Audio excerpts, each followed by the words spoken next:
Installing beading is normally very simple. This is probably the easiest part of finishing off the laminate flooring. This is the beading that we're going to be installing. That is actually colour matched to the actual laminate flooring that we have installed. And you can see that I've already made a start. I've actually done that corner down there, and then I can get the TV cabinet back in. And if we take a look around the fireplace, you can see that I've actually cut the beading already, although I've not fixed that in place yet. This beading is made from MDF, and if you look on one edge of it there, it does have writing just on the one edge. So to make things simple, I'm always going to put the writing down to the floor. So I've got the beading in the orientation that I want it. So we need to do a mitre in this corner, which is going to be 45 degrees. So what I always do is draw a line on there showing the direction of the mitre that we want. That prevents you from getting confused when you get to the actual saw. I'm now going to take the beading and I'm going to ensure that the writing is on the bottom again. And then I'm going to put that in the mitre saw. You will also notice the pencil line on there that's showing me the correct direction for the mitre. So I'm now going to carefully cut that, and that will give us the perfect mitre for the corner.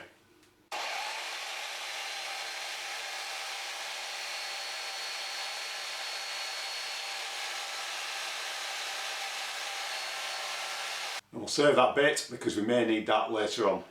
As you can see, we've got a perfect 45-degree internal mitre cut there. This is the piece of beading that I've just mitred on that corner. And we're going to push that into position so that we don't get confused when we're cutting the actual mitre. I'm now going to measure using the tape measure, right from one corner directly into the other corner.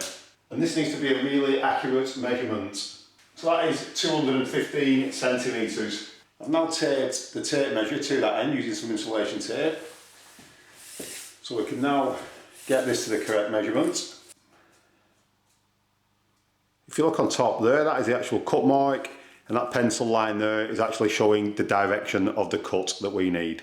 Again, I'm ensuring that the writing is on the bottom. Once I've got it in the correct position, I am then going to cut that to length.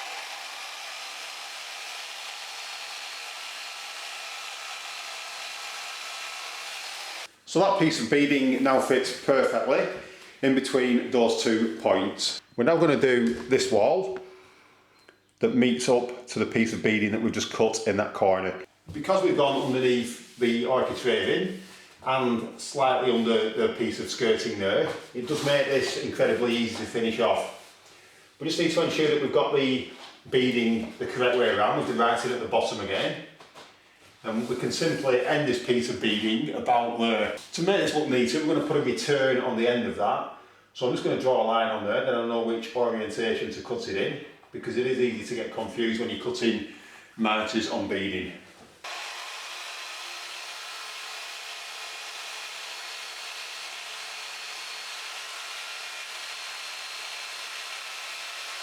You'll remember on an earlier piece that I said to save that piece. What I want to do is rub the line off. I'm just going to tidy that up a bit with a Stanley knife, and then I can actually glue that on the end of there, and we have a perfect return. If the return that you've cut is a little bit too big, like that one, you can always remove the back of that just using a file. So I've now put that piece in position, but it isn't fixed yet. We're now just going to go to the corner. You can see that I've laid down a piece of beading alongside it. I'm going to ensure that's the correct way around with the writing at the bottom, and then we're going to cut a piece for the very corner. It's always a good idea to get your joints in the corner, because nobody will actually see them in the corner of the room. Most corners are covered with furniture or something. So that's where that piece of beading is going to go. We'll ensure we get this the correct way with the writing at the bottom again. So that is roughly going to go there. So we need to mark this corner so we get that mitre in the correct orientation, and then we can simply cut this. We've now got this corner mitred correctly, but it is difficult getting it to look right once we've actually fixed it in position, because once we actually nail that, it may pull that piece down, it may move it slightly, and then you're not going to have a perfect mitre in the corner. So what you can do is apply a bit of super glue to the corner, and then you get your mitre absolutely bang on. Once that is bang on, you can then nail it in position. To use this, spray that onto one part and just leave that to evaporate for a couple of seconds. Apply a few drops of the super glue to the other part. And then when you push both pieces together, you get a couple of seconds, and then after about 10 seconds, it is stuck completely. In fact, I can let go of that right now. That is stuck already. We can now start to fix the beading to the skirting board. When you do this, it's important that you press down on it because you want it to hold the actual laminate down. We're going to use this Tackwise 140 EL, which will fire nails. And it fires nails out of this side there where it shows the picture of the nail.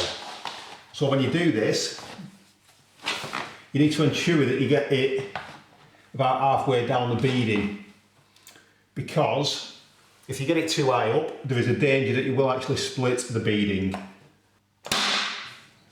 So I've got one in there now. We're just going to go along this edge.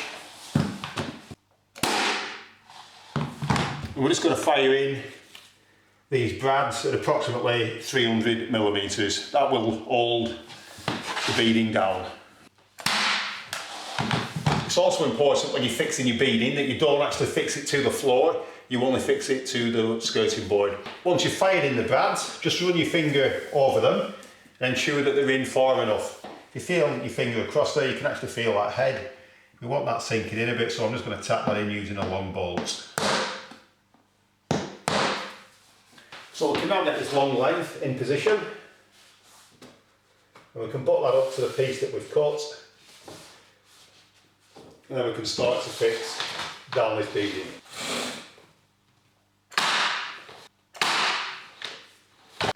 So you can see that we've now started to fix the beading. We've got it fixed along that back edge, and we've got it fixed all the way down this wall. So I've now glued all these pieces together, and this can now be pushed into position in one piece, and then we can tack that into position using the tacker.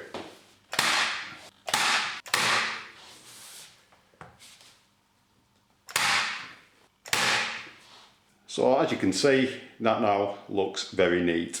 The beading for around the fire is actually now all in one piece because I've actually glued it.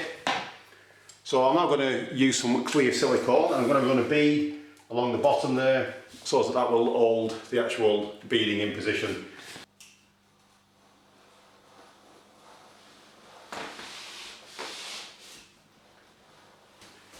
I can now lift it up and gently place it in position.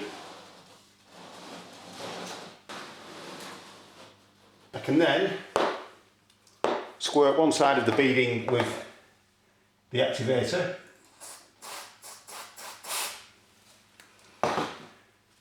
and then carefully apply the adhesive to the other piece. And then I can carefully push that into position.